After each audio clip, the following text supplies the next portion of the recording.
तोते ने राजकुमारी पद्मिनी को दिव्य कन्या तिलोचना की कहानी सुनाई तो राजकुमारी प्रसन्न होकर बोली, तुम्हारी कथा तो बहुत अनोखी थी और तुम इसे ऐसे सुना रहे हो जैसे कोई ज्ञानी पुरुष सुनाता है।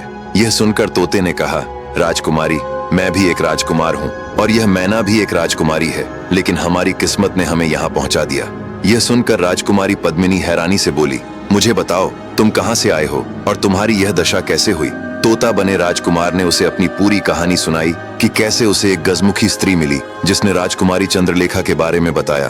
फिर राजकुमार उसे पाताल लोक की पिशाचिनी के चंगुल से छुड़ा कर लाया, लेकिन उसकी किस्मत फिर रूठ गई और एक जादूगरनी ने उसे और राजकुमारी को तोता मैना बना दिया। तोता बने राजकुमार ने आगे कहा, और फिर आप उस जादूगरनी से हमें अपने पास ले आईं। यह सुनकर राजकुमारी हैरान रह गई और बोली, तुम चिंता मत करो, मेरी नानी जादुई विद्या में माहिर हैं। अगर तुम पहले इंसान थे और जादू के बल से तोता बने हो तो वापस अपनी देह में आ जाओगे।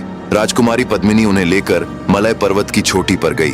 वहां राजकुमारी की नानी ने तुरंत तोता और मैना को पहचान लिया। उन्होंने जादुई मंत्रों का उच्चारण करते हुए दोनों पर जादुई जल छिड़का और तुरंत ही राजकुमार वीरवर और राजकुमारी चंद्रलेखा अपने असली रूप में आ गए। फिर से इंसानी देह पाकर दोनों बहुत खुश हुए और उन्होंने राजकुमारी का बहुत धन्यवाद किया।